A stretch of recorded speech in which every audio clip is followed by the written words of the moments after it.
السلام عليكم ورحمة الله تعالى وبركاته.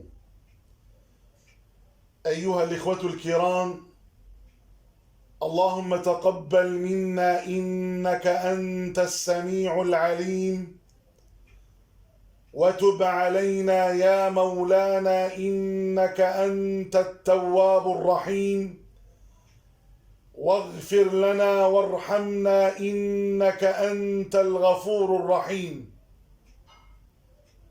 أيها الإخوة الكرام، تذكير وتنبيه وتحذير.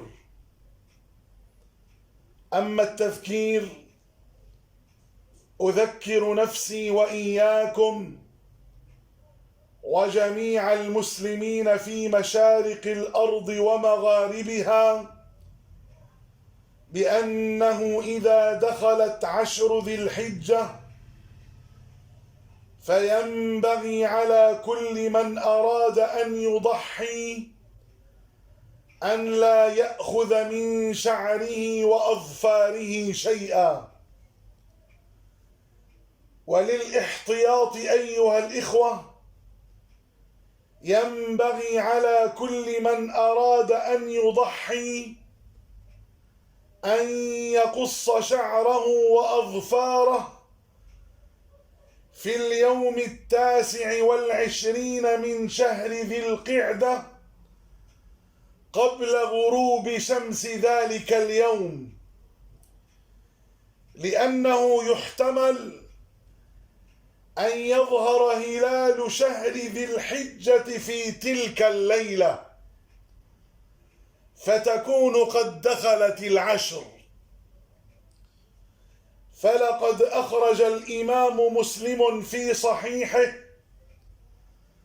عن أم سلمة رضي الله تعالى عنها أن النبي صلى الله عليه وسلم قال: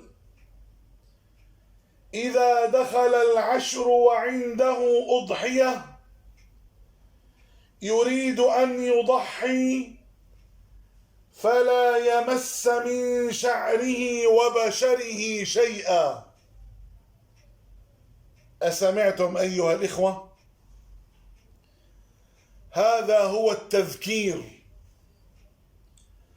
وهناك تنبيه وتحذير سيأتي الكلام عنهما إن شاء الله تعالى فيما بعد. نفعني الله وإياكم بما سمعنا، وجعلني الله وإياكم من الذين يستمعون القول فيتبعون أحسنه، والحمد لله رب العالمين، والسلام عليكم ورحمة الله تعالى وبركاته.